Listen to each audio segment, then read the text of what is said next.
Donc bonjour Nicolas Bourgeois, donc vous êtes le directeur adjoint du Pic du Midi de Bigorre, donc dans les Pyrénées, qui se trouve au cœur d'une RIS, donc une réserve internationale de ciel étoilé. Alors pour commencer, est-ce que vous pouvez nous parler de cette réserve, c'est-à-dire un peu quel est le territoire qu'elle couvre, quels sont un peu les principaux enjeux et quelles sont les actions que vous avez engagées jusqu'à présent? Alors bonjour, merci pour votre invitation et me laisser vous partager quelques informations sur ce concept qu'on pourrait dire exotique des réserves de ciel étoilé. Donc on va essayer d'être assez pragmatique pour que je puisse vous montrer très concrètement ce qu'est une réserve. Alors tout simplement, c'est un territoire de projet qui est fondé sur un concept, c'est la valorisation de ce qu'on va appeler les paysages célestes nocturnes. Donc, paysage céleste nocturne, aujourd'hui, c'est un concept qui paraît presque naturel dans l'opinion publique. Il y a quelques années, et pas si loin que ça, donc une dizaine d'années, le ciel nocturne était avant tout l'apanage d'une élite astronomique ou de pratiquants aguerris, et en aucun cas on l'associait à une logique de paysage. Donc, ce qu'a construit finalement comme concept, on va dire la frange d'acteurs de la protection du ciel étoilé, c'est de donner un caractère environnemental au ciel étoilé et donc le rapprocher d'une logique de paysage. Et il y a eu réellement une construction sociale d'associer finalement des images de ciel étoilé, donc la Voie lactée, les astres et autres, à des motifs singuliers du paysage. Construire le problème, c'est de dire ces paysages, cet environnement-là est menacé. Et menacé par quoi? La pollution lumineuse. Donc pollution lumineuse causée par un éclairage mal utilisé et mal pensé. Et l'idée derrière, c'est d'améliorer cet éclairage, donc qui est vraiment le travail fondamental d'une réserve de ciel étoilé. Sa structure de base, c'est une politique publique d'amélioration de l'éclairage, tant l'éclairage public que l'éclairage privé, autant domestique que commercial. Sur cette base-là, c'est de mettre en avant un retour ou une préservation de ces paysages nocturnes avec un aspect très très important, c'est celui de la ressource territoriale. C'est-à-dire qu'on ne protège pas uniquement pour dire de protéger. La protection n'est pas une fin en soi, mais elle est un moyen pour produire de la ressource. Et c'est là où on rentre vraiment dans une logique de développement durable. On vient travailler sur de l'environnemental, on vient travailler sur du social, mais avec aussi un dernier lien qui est celui de l'économique. De l'économique, tant sur la partie, on va dire, diminution de la facture électrique liée à une amélioration de l'éclairage, que sur le potentiel de développement de tout un ensemble de déclinaisons touristiques et de moyens de valorisation de nos territoires.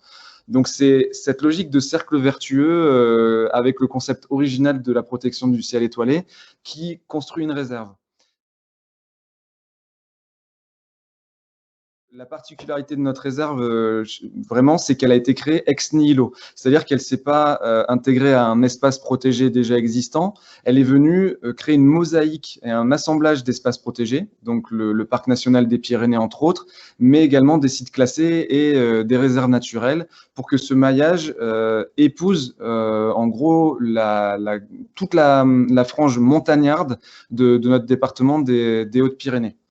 Et ensuite, l'autre aspect dans cette spatialisation, c'est ce qu'on va appeler la zone tampon, c'est-à-dire la zone à l'intérieur de laquelle on va retrouver les éclairages, donc forcément l'occupation humaine, et dans laquelle on va mettre en œuvre concrètement l'action de la réserve de ciel étoilé d'amélioration de l'éclairage.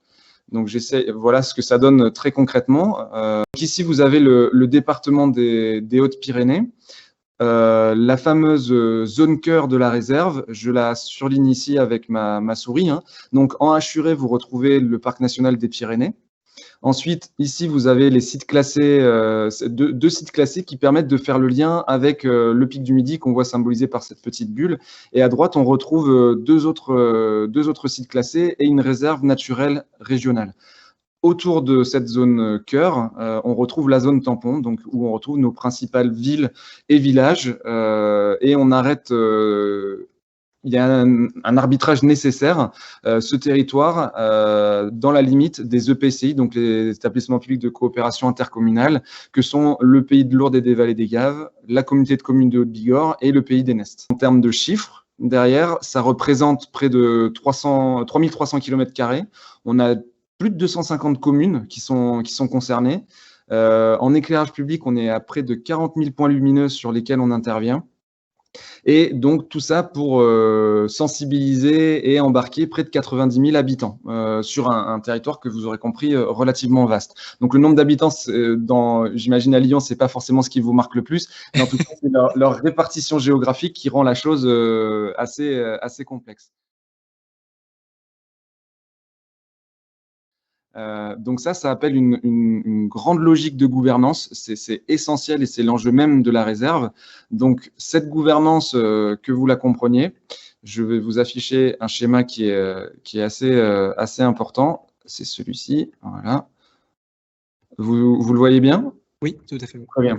Donc là, au niveau de la gouvernance de la réserve de ciel étoilé, pour fonctionner, il fallait bien croiser un ensemble de compétences et de structures qui n'avaient naturellement pas vocation à travailler ensemble au départ.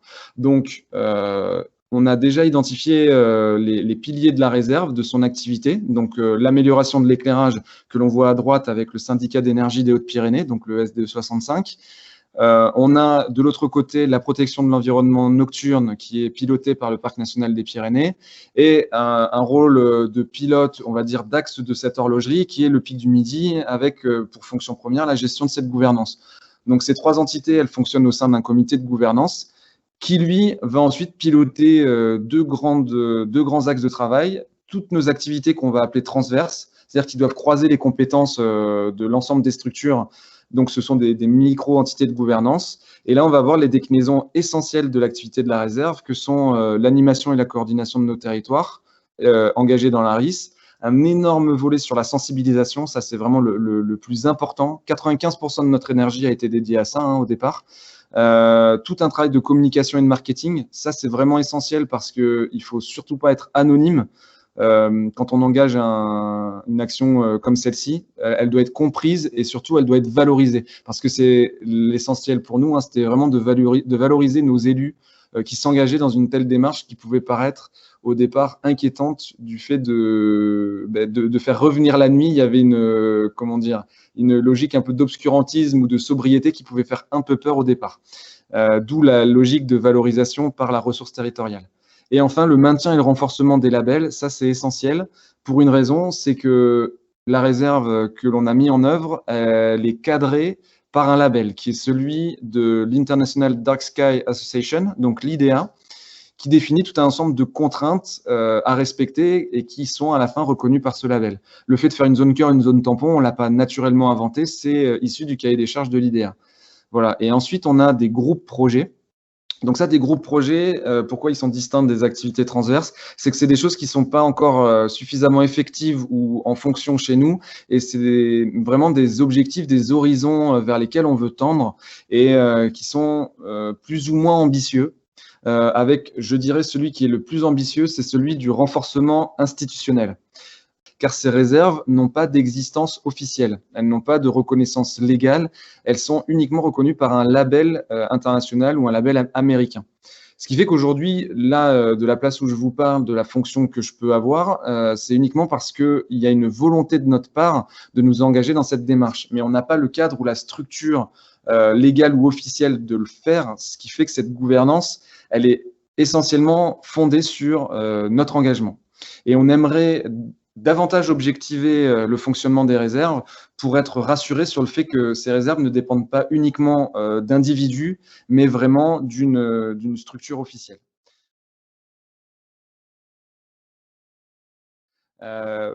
Très clairement et très concrètement, il y a 10 ans, quand on parlait de pollution lumineuse, on nous regardait un peu les yeux grands ouverts avec un sourire en coin. Ils sont sympas, ces doux poètes, mais où est-ce qu'ils veulent nous amener?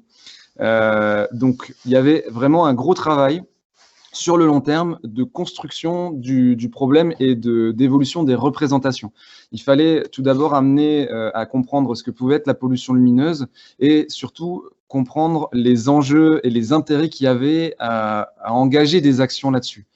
J'ai repris un diagramme qui est utilisé par un géographe spécialiste de la protection de l'environnement, justement pour mettre en avant ce qu'est un paradigme environnemental. Donc, il y a un long travail à faire sur les représentations, mais qui est sur une temporalité longue. plus cette temporalité est longue, finalement, moins les résultats sont visibles, mais par contre, plus je dirais, le degré de stabilité, le fait que ça intègre l'opinion publique, les représentations et autres, devient durable. Donc ça, c'est vraiment le travail qu'il faut engager dès le départ et sur le long terme. Donc, il y a tout simplement un travail de communication, de marketing, de conception vraiment des liens avec des éléments très concrets. On parlait pas forcément d'astronomie, on parlait de paysage, on parlait pas forcément de pollution lumineuse, mais on parlait d'amélioration de la qualité de vie. Vous voyez, tout un ensemble comme ça d'éléments qui, au fur et à mesure, infusaient les acteurs auxquels on souhaitait communiquer. Donc ensuite, on a travaillé à une logique de réalisation. Une fois qu'on a commencé à vraiment avoir un effet de sensibilisation, les effets de la sensibilisation, on a cherché, ce mot-là est peut-être pas adapté, mais on a cherché un peu des poulains, vous voyez, le genre d'élus qui avait envie d'être exemplaires, qui avait envie de faire quelque chose. Et c'est bien tombé puisqu'on a trouvé 2 villages avec deux élus vraiment très volontaires, et notamment le village d'Olon. Le village d'Olon qui est assez singulier chez nous, hein, il est au fin fond d'une vallée, un village qui peut être coupé des fois 2 mois par an à cause d'une avalanche qui traverse la route.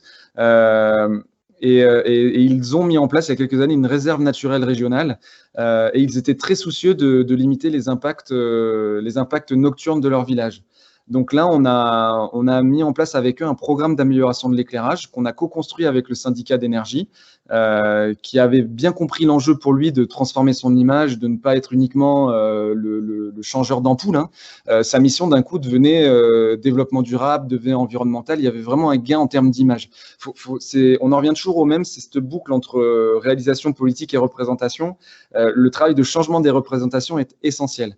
Donc, une fois qu'on a travaillé on a mis en place ce nouvel éclairage au niveau de ce village, on a beaucoup travaillé sur la sensibilisation et autres, on a amené à beaucoup valoriser ce village. Donc, les médias sont venus, il y avait des éductours de la part des autres élus, etc. Et donc, qu'est-ce que ça a produit? Forcément, c'est que ça a créé des jalousies. Bon, là, il y a tous les journalistes vont chez eux, il se passe quelque chose. Finalement, cet éclairage, c'est beaucoup moins inquiétant qu'on aurait pu l'imaginer. Ils ne sont pas replongés dans le noir. Ça a un côté sympa. On retrouve la Voie lactée dans le jardin. Le syndicat d'énergie est devenu légitime dans le fait de développer son action à l'échelle de tous les autres territoires. Il y a une singularité chez nous, mais je pense qui est assez présente dans beaucoup de départements, c'est que les communes qui sont maîtres d'ouvrage normalement de leur éclairage ont délégué cette compétence au syndicat d'énergie. Donc, et le syndicat d'énergie, au départ, avait une proportion relativement importante de gestion de l'éclairage public, et elle n'a fait que croître avec la réserve de ciel étoilé, et de plus en plus de communes ont délégué la maîtrise d'ouvrage, et le SDE quasiment gère la totalité de l'éclairage public aujourd'hui sur le département. Donc nous, ça nous fait un acteur central qui est complètement embarqué dans la dynamique et qui est la cheville ouvrière de l'amélioration de l'éclairage.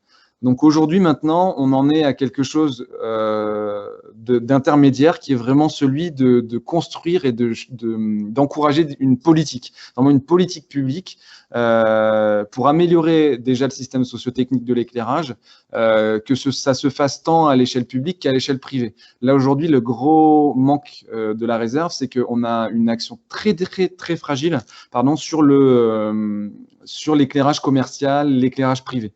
Puisqu'on n'est pas épaulé par une réglementation locale, c'est timidement intégré aux plans locaux d'urbanisme, au SCOT, etc.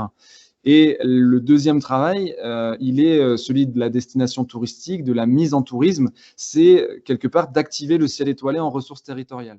Ce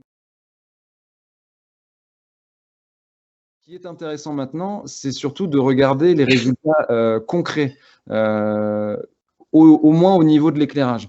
Donc, si vous pouvez voir à l'époque de la réserve de ciel étoilé, vous avez le village d'Olon qui est juste au-dessus.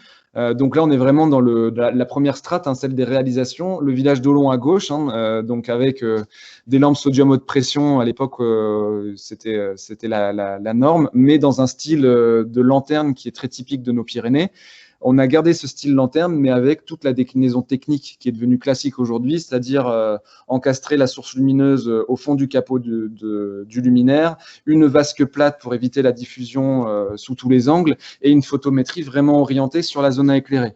Résultat, c'est finalement l'éclairage qui est révélé par la chaussée qui est éclairée, mais c'est plus l'éclairage qui éblouit. Et c'était ça, cette nuance. On avait tendance à poser avant un éclairage pour éblouir et non pas pour éclairer. C'est cette nuance-là que l'on a réussi à amener. Et vous voyez, juste en dessous, c'est la dynamique d'amélioration de l'éclairage. En abscisse, vous avez donc les différentes années, et sur l'ordonnée, vous avez le nombre de points lumineux, et sur la gauche, vous avez l'investissement. Donc l'investissement dans l'éclairage.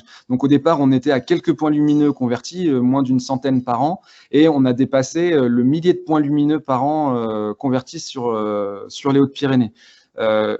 Si on devait le donner en ordre de grandeur monétaire, on est dans l'ordre d'1 million d'euros annuels sur les Hautes-Pyrénées. Les différents apports de la réserve, au-delà de la partie éclairage, c'était vraiment à la fois le moyen et la finalité de la réserve, c'était que les territoires s'engagent. Donc ce petit slide que je vous montre là, c'était surtout pour donner une idée originale d'encourager l'initiative des interlocuteurs locaux.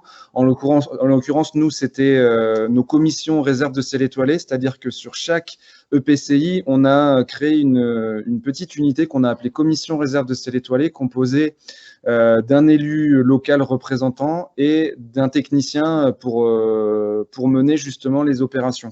Donc, avec chaque EPCI, on a essayé de concevoir un programme d'intégration, de valorisation de la réserve. Il y en a un qui a joué le jeu de manière très créative, c'est le Pays de Lourdes et des Vallées des Gaves. Et là, entre autres exemples, vous voyez, pour sensibiliser au paysage céleste nocturne, on a eu l'idée, ils ont eu l'idée, il faut leur reconnaître ça, de créer une exposition photo sous-marine. Donc une exposition de nos paysages nocturnes que l'on venait, tel un astronaute flottant en apesanteur, visiter dans les piscines publiques de la vallée, en fait. Donc ça, c'était très original. Ça a intégré le public dans la démarche, ça sensibilisait, donnait un côté très original. Et ils ont eu une très bonne idée qui était celui de croiser le programme de valorisation culturelle de l'EPCI avec la dimension réserve de ciel étoilé. Et ils ont développé ce qu'ils ont appelé permission de minuit, où pendant l'été et au cours de l'année, en fait, tout un ensemble de rendez-vous étaient donnés pour sensibiliser. Donc c'est à la fois, vous voyez, un résultat de la réserve, mais aussi un des moyens qu'elle a eu de s'implanter.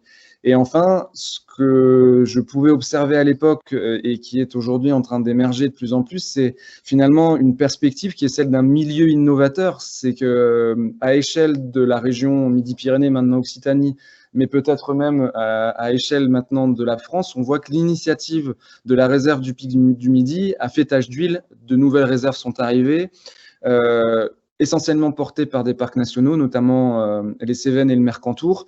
Et on voit qu'il y a une dynamique qui émerge, mais qui maintenant doit, je pense, se penser à une échelle plus large, qui est celle de l'État français, pour une prise en main et une prise en compte concrète des enjeux de ces nouveaux espaces. Alors, il y a un élément déjà d'un point de vue, je dirais, culturel et conceptuel qui est très intéressant, qui est traité par un géographe qui s'appelle Luc Gwajdzinski et qui parle de la nuit comme dernière frontière de la ville.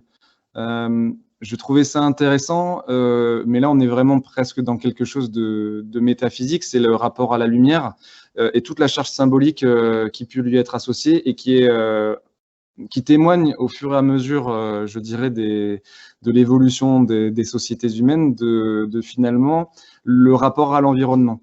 C'est peut-être ça qui est intéressant, c'est que le rapport à la lumière et sans doute à un plan lumière, c'est de le ramener à quelque chose qui est au cœur de la protection du ciel étoilé.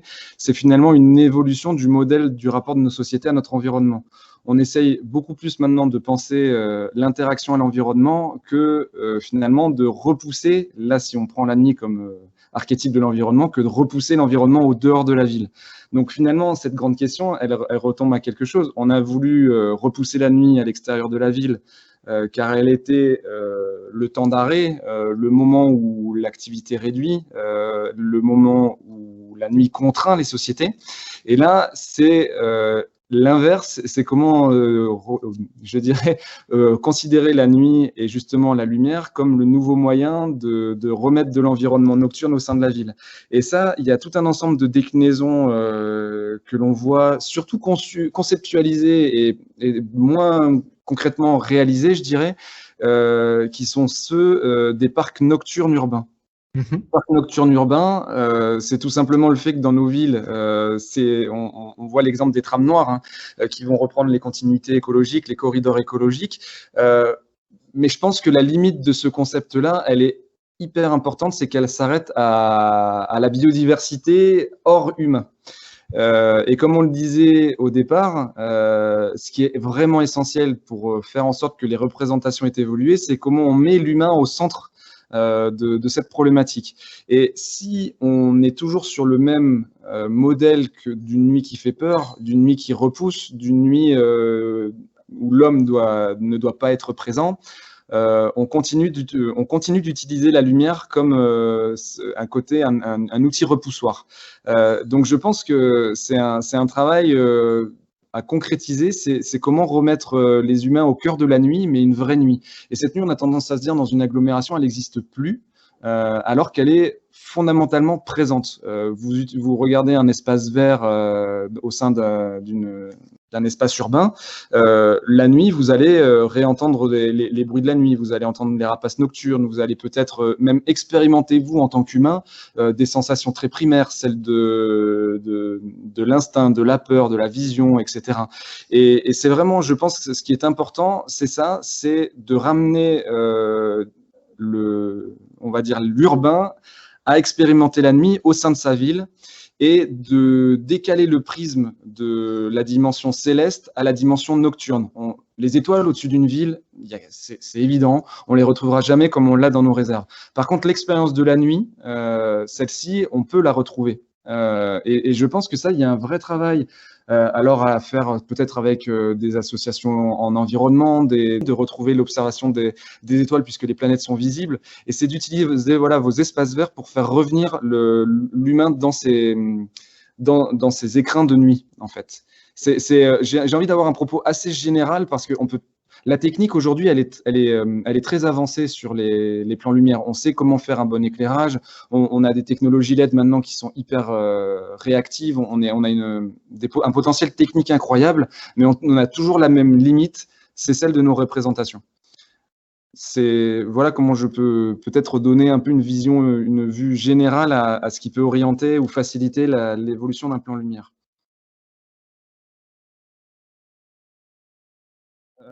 La question de la gouvernance, c'est celle qui nous occupe le plus aujourd'hui, parce que comme tout projet, justement, qui vient croiser un ensemble d'acteurs qui n'ont pas forcément vocation à travailler ensemble sur des compétences très différentes ou autres, la gouvernance, il faut autant la voir comme le moyen que l'objectif.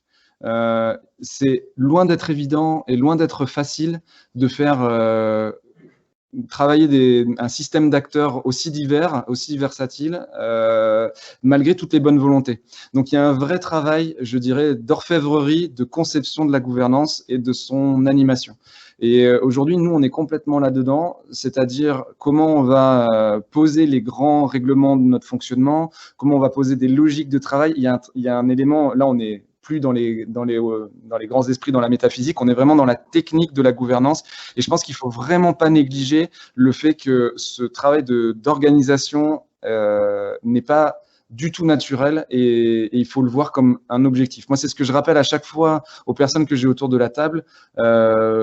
Même si la comparaison est un peu osée, on travaille à faire des micro-Europes. On voit à quel point c'est difficile de faire fonctionner l'Europe. C'est clairement la même chose sur des entités comme la nôtre. Je compare à l'Europe parce que l'Europe aujourd'hui, c'est une visée, c'est une perspective lointaine et on a tendance à ne pas vraiment cerner ses contours ou ses limites. Et les réserves de ciel étoilé ou les dynamiques de mise en œuvre d'amélioration de la qualité environnementale nocturne ou autre, ça dépend d'entités qui n'existent pas de facto. Donc, ce travail de gouvernance, il est là, il est plus qu'un moyen, il est un objectif. Voilà ce que je pouvais vous dire en conclusion.